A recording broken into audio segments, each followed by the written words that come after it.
여섯 번째 분수에 대해서 이야기해 보겠습니다. 우리가 교과서에서 분수에 대한 다양한 용어를 볼 수가 있지요. 오늘은 그 분수의 용어에 대해서 이야기하겠습니다. 분수란 무엇일까요? 분수는 전체에 대한 부분을 나타낸 수입니다. 전체를 똑같이 나누었을 때 해당하는 값이겠지요. 똑같이 나누었다는 게 굉장히 중요해요. 그림으로 표현하면 이거예요. 5분의 3이라는 건 전체를 5개로 똑같이 나눈 것 중에 3에 해당한다는 것을 알 수 있습니다. 4분의 3이라는 건 전체를 4개로 나눈 것 중에 3개에 해당하는 부분이다라는 걸 알고 있어야 해요.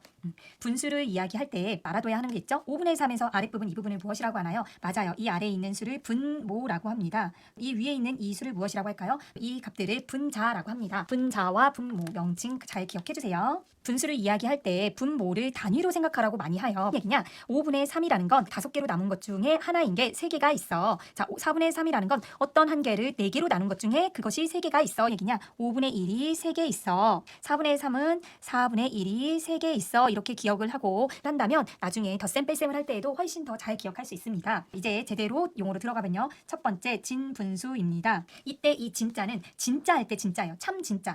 진분수라는 건 진짜 분수예요. 분모가 분자보다 더 큰 수. 위에 있었던 5분의 3이나 4분의 3 같은 분수를 이야기합니다. 처음에 분수가 만들어졌을 때 얘는 몇 분의 몇이죠? 3분의 1입니다. 우리가 빵 하나를 우리 셋이 나눠 먹었어. 고대 사람들이 표현을 했다고 해요. 이때에는 분수라는 게 1보다 작은 수만 있었어요. 그래서 분모가 분자보다 큰 분수를 진분수라고 합니다. 두 번째로 가분수입니다. 이때 가짜는 거짓 가짜예요. 가짜 분수라는 겁니다. 모가 분자보다 이렇게 작거나 같은 경우입니다. 같은 경우는 어떤 건가요? 예를 들어서 3분의 3 이런 경우도 가분수라고 합니다. 물론 3개로 나눴을 때 3개라는 뜻은 뭘까요? 1이에요. 자연수래요. 맞아요. 자연수예요. 하지만 이렇게 3분의 3 이때는 가분수라고 합니다. 뿐만 아니라 3분의 5, 3분의 6 이렇게 분모보다 큰 분수를 가분수라고 합니다. 세 번째로는 대분수입니다. 이때 이 대자는 띠 대자예요. 대 앞에다가 이렇게 띠 차잖아요. 허리띠 이런 거. 그래서 대분수는 앞에 띠가 달렸다 이거예요. 한마디로 자연수 더하기 진분수 꼴을 이야기합니다. 영어로 찾아보니까 영어는 믹스 프랙션이라고 하더라고요. 두 개가 섞여 있어 라고 이야기합니다. 3분의 1, 4와 5분의 3.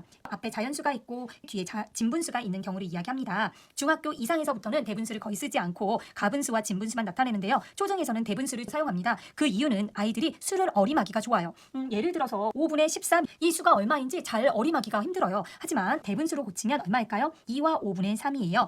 두 개가 있고 5개로 나눈 것 중에 3개가 있어. 그림으로 표현할 수가 있어요. 이렇게 표현한다면 초등에서는 훨씬 더 잘 이해할 수 있습니다. 이제 가분수를 대분수로 고치고 대분수를 가분수로 고치는 거에 대해서 배워요. 대분수를 가분수로 먼저 고쳐볼까요? 여기에 나와 있는 2와 3분의 1을 고쳐볼게요. 그림으로 표현하면 2개가 있고 한 개를 3개로 나누었을 때 한 조각이라는 뜻이에요. 이렇게 그림으로 표현하면 얘와 같겠어요. 그런데 여기에서 이 2도 3가지로 나눌 수 있겠죠? 그러면 3분의 1이 몇 개가 될까요? 하나, 둘, 셋, 넷, 다섯, 여섯, 7개가 됩니다. 3분의 7이 됩니다. 쉽게 계산할 때는 어떻게 했죠? 얘네 둘이 곱한 다음에 얘는 더해줘 이렇게 라고 배우게 됩니다. 분수를 대분수로 고치는 것을 해볼게요. 예를 들어서 5분의 17이라고 하면 우리 이거는 무엇을 이용하나요? 나눗셈식을 이용합니다. 17 나누기 5를 하면 5, 3, 15 하고 나머지가 2지요. 그래서 얘는 5가 3번 들어가고 2라니까 이렇게 식으로 표현할 수 있어요. 5분의 5 곱하기 3 더하기 2고 이때 이 3이 앞으로 나오게 되겠죠? 3과 5분의 2가 됩니다. 가분수를 대분수로 고칠 때는 나눗셈식을 이용하고요. 대분수를 가분수로 고칠 때는 아까처럼 곱하고 더하는 거 잊지 마세요. 이번에는 단위 분수에 대해서 이야기하겠습니다. 단위 분수는 분자는 1이고 분모는 1보다 큰 분수를 이야기합니다. 예를 들어서 2분의 1, 3분의 1, 4분의 1 이렇게 나타내는 게 단위 분수입니다. 제가 아까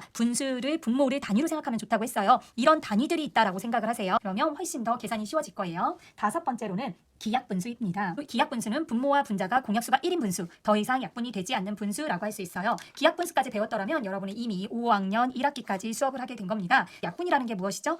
분모와 분자를 똑같은 수로 나누어 주는 거예요. 분수의 성질에 의해서 분모와 분자를 0이 아닌 같은 수로 나누는 것을 이야기합니다. 왜 기약분수를 구해야 할까요? 예를 들어서 675분에 405가 있다면 여러분은 이 수의 크기가 가늠이 되시나요? 선생님도 가늠이 잘 안 돼요. 그러면 얘를 약분을 할게요. 둘 다 5로 끝나니까 5의 배수겠네요. 이렇게 되겠죠? 각 자리 숫자의 합이 9이므로 9의 배수겠네요. 675분에 405는 기약분수로 표현하니까 5분의 3이라고 알 수 있어요. 우리가 아까 이 수일 경우에는 어떤 수인지 가늠하기가 굉장히 어려웠어요. 그런데 5분의 3이라고 하니까 어때요? 가늠하기가 쉽죠? 이렇게 기약분수로 표현한다면 우리가 그 수가 어떤 수인지 더욱더 잘 알 수 있습니다. 그래서 기약분수로 나타내는 거 꼭 기억하세요. 오늘은 여러 가지 분수 이름에 대해서 알아보았습니다. 다음 시간에는 소수의 정의와 비율에 대해서 알아보겠습니다. 여기까지 수학을 읽어준 쌤, 수익쌤이었습니다. 안녕히 계세요.